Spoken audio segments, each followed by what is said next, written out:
Well, hi there. It's Tim Freund with Dilbeck Estates and Christie's International Real Estate out of Southern California.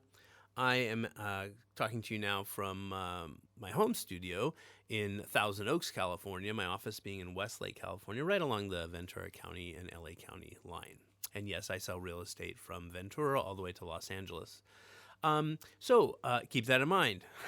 So I want to jump right in. The theme of this, which is the 8th episode, it's technically the 7th episode, but 6 was A and B, so it was 2. But so we'll call it episode 7. And this is on how much home can you afford. So before I jump into how much home you can afford, I want to talk about the difference between rent and mortgage real quick. So to make a $3,000, I'm going to use some numbers here. To make a $3,000 a month mortgage, I have to earn, let's say, $3,800 a month, right? Because I'm going to pay taxes. So I have to pay taxes on that money. In fact, if I'm in a higher tax bracket, it could be as much as $4,200, $4,300 a month I have to earn just to pay $3,000 in a rent check. If you flip that around, though, and you think about a mortgage payment, which is made up of principal and interest, the interest is tax deductible for the first $750,000 of your loan. The interest is tax deductible for the first $750,000 of your loan. If your loan is $600,000, then it's all the interest is tax deductible.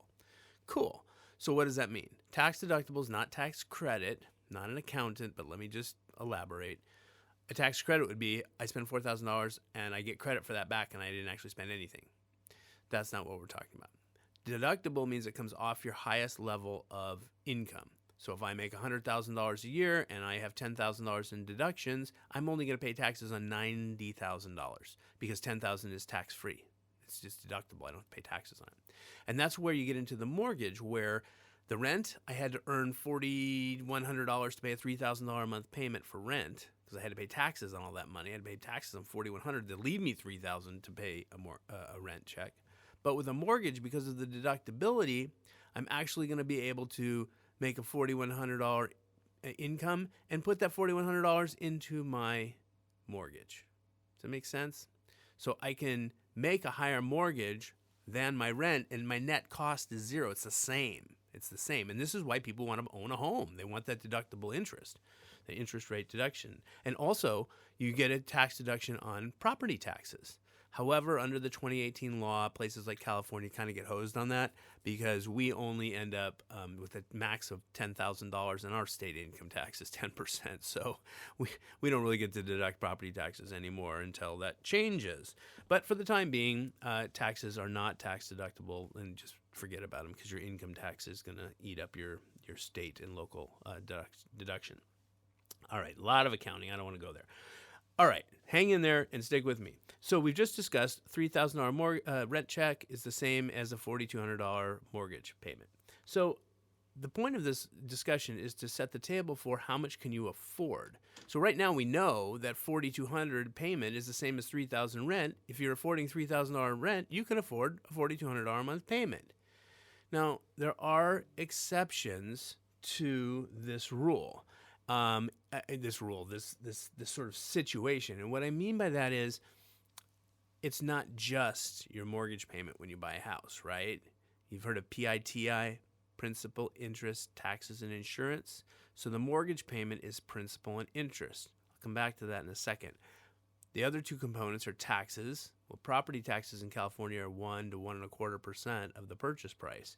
So if I'm buying a $500,000 house, for example, I've got a 1% state tax is $5,000 a year, plus another 0.25%, so that's another $1,000. So I'm paying $500 a month, $6,000 a year in property taxes. So now my $4,200 payment just went up to $4,700 a month.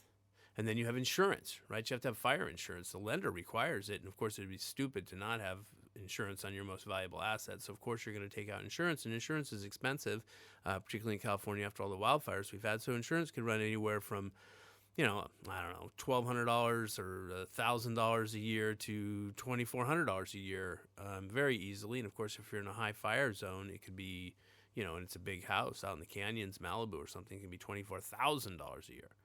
I'm not going to go into that because figuring that's not you. Unless you're a rock star, in which case my telephone number is 805-427-3008. Call me, I'll help you. So anyway, so principal, interest, taxes, insurance. So I just want to quickly run back to principal and interest. When you take a mortgage, the loan is amortized, amortized, amortized. That means they have equal payments for 30 years. So we'll say it's a 30-year fixed. You have a 30-year equal payment. Every month's exactly the same. But I'm paying off the loan every month. So what happens is if you imagine a rectangle and you take a line from the top left corner of the rectangle and you draw it directly in a wedge to the lower right corner of the rectangle, you've got, in the beginning years, a lot of interest and very little principal. And in the end, it's almost all principal and very little interest. So if you take that wet red rectangle with the wedges and you put a line dead center in the middle at year 15, your payments are the same. I'm making the same amount of principal as I'm making to interest. And then the month after that, now I'm making more principal and I'm paying off the mortgage a lot faster. So in the beginning, you're paying a lot of interest. So there's a lot of interest deduction in the beginning, making it easier to manage that payment. But the affordability factor is key.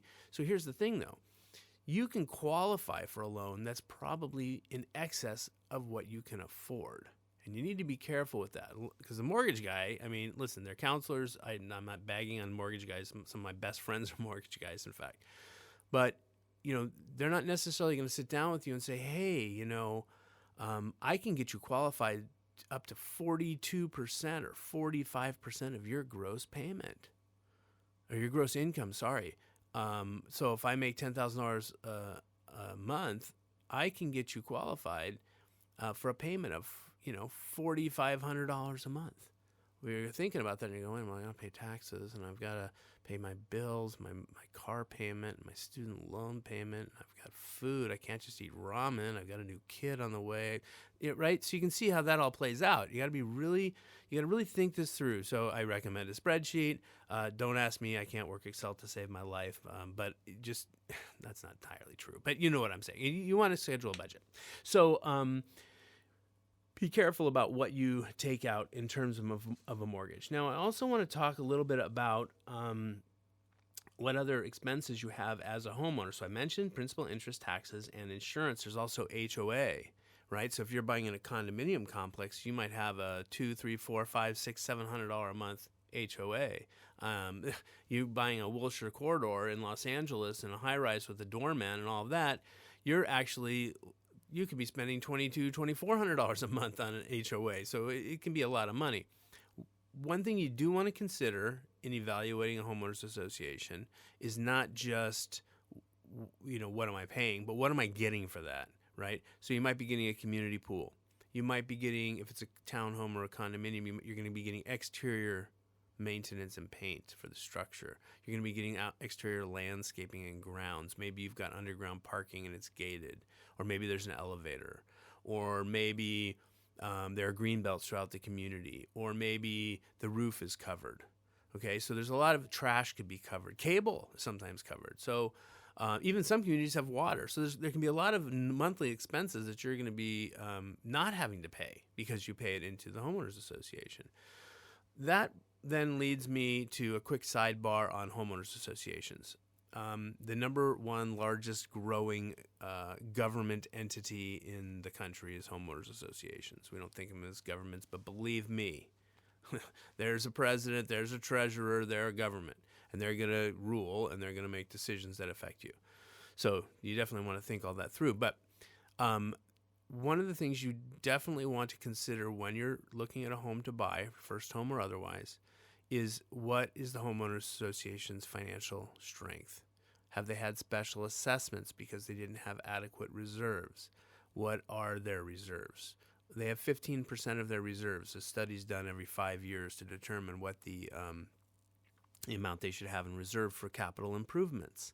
That would be like the pool needs to be resurfaced, or the exterior needs to be painted, the sprinkler system fails, etc. The elevator breaks down. So you have to have a certain amount of reserves to do that, and theoretically they should have 100% reserves. Well, I've been looking. I've seen numbers where they're 15%, 20%, 25%. And let me tell you, if that's what happens, you're going to get a special assessment. If you buy in a community that has 15% reserves, you can bet your bottom dollar there's going to be a special assessment because there's not going to be money to replace the sprinklers when they broke or when the roof needs to be repaired. They're just not going to have it. Or maybe the roots grow in the pipes. Or maybe, as is the case in Los Angeles, the earthquake retrofit requirements mandated by the city were such that you have to take out 5, even sometimes 6-figure loans to make the earthquake improvements. The code changes, and you've got to retrofit because they don't want a bunch of buildings falling down when the big one comes. So you got to be careful with your HOA. So we talked about HOA as an expense, insurance, principal, interest, taxes. Maintenance, right? When you rent a place, you don't really have to maintain it, right? Maybe they make you change the light bulbs and the filters. Maybe they don't. But when the plumber needs to be called out, you call the landlord and go, hey, the toilet's not flushing or there's sewage coming up in the shower. So you can't just afford the mortgage, even the taxes and the insurance. There's all the other expenses that come along with it. So you want to think about that. So how much can you afford? How much can you afford? We know you can afford more when you take out a mortgage versus a paying rent. But how much can you afford?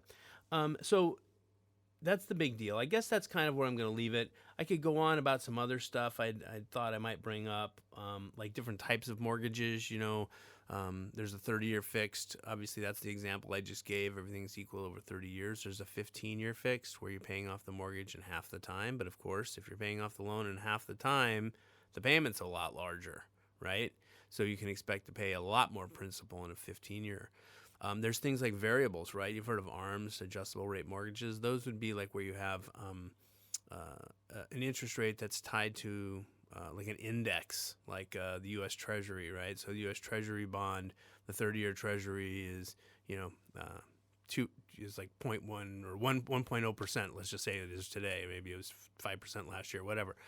And your mortgage is going to be tied to that index and a profit margin that the bank's going to make, whether it's a point or 2% or whatever it is on top of that index. So that's a variable. And then there's variables and variables, right? You can get a 7-1 arm, a 5-year arm, a 10-1 arm, a 5-5 arm. There's a whole slew of different ones that you might want to look at. And that kind of gets into the question, how long am I going to own my home?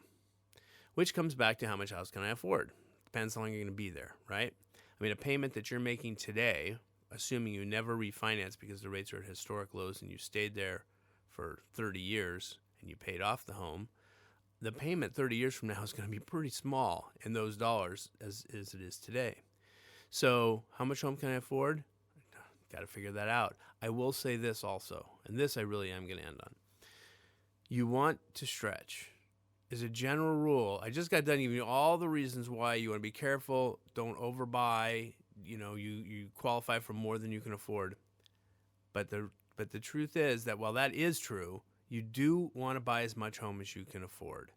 Okay, so there's a little catch there, right? You can qualify for more you can afford, but you want to buy as much as you can afford. And the reason for that is just what I said, because in 30 years, that payment's going to be small. In 10 years, that payment's going to be small. And by the way, that principal payment that you're paying down your mortgage, think of that as a savings account. Don't think of it as paying off my home. Think of it as a savings account. If I'm spending $700 a month on principal, I'm putting $700 a month away every single month for my future, for my retirement. That's a forced savings account.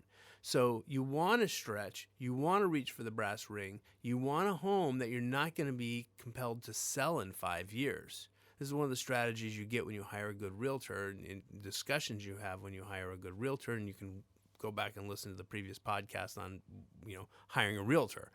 But you want to have this talk because you want to think long-term with real estate. This is an illiquid investment. It doesn't sell cheaply. I get paid 5 or 6% to sell a piece of real estate, right? Of course, I'm splitting that with another agent in most cases, but still, you have to pay 5 or 6% to hire realtors, and then you've got closing costs. So that's also in a previous podcast if you're just hearing this for the first time. So you want to make sure that you get down to getting the home that's going to last, that you're not going to be forced to move. It's always better to sell your home because you want to, not because you need to. Because this is what happens. Prices go up, prices come down. Prices go up more, prices come down a little bit. Prices go up more, they come down. If you have to sell your home because you've outgrown it or it's no longer functional for you for whatever reason, and you have to sell in a down market, you don't have a choice. You're either going to suffer through, stay in the place, or you're going to sell in a down market. So you want to buy a home that you're not going to be forced to move, that you're going to move out of choice rather than need. Okay, that's it. I've given you a ton. Your head is probably spinning right now. Maybe I gave you too much. But tune in next time because I'll do it again to you because I care about you. I want you to do the right thing. I'm here to help you. My name is Tim Freund with Dilbeck Estates. Thanks so much for tuning in. You can reach me on the web, thousandoaksrealestate.com, or my blog, therealestateconversation.com, where I'm sure you probably found this podcast. You can DM me on social, Facebook, Instagram, LinkedIn. I do it all. So give me a call whenever you have time. I'd love to talk to you guys and help you in any way I can. And feel free, shoot me an email if you have some questions on what I just went over, because I really did throw a lot at you. So good luck. Feel free to listen to it a second time. All right, y'all. Take care. Bye now.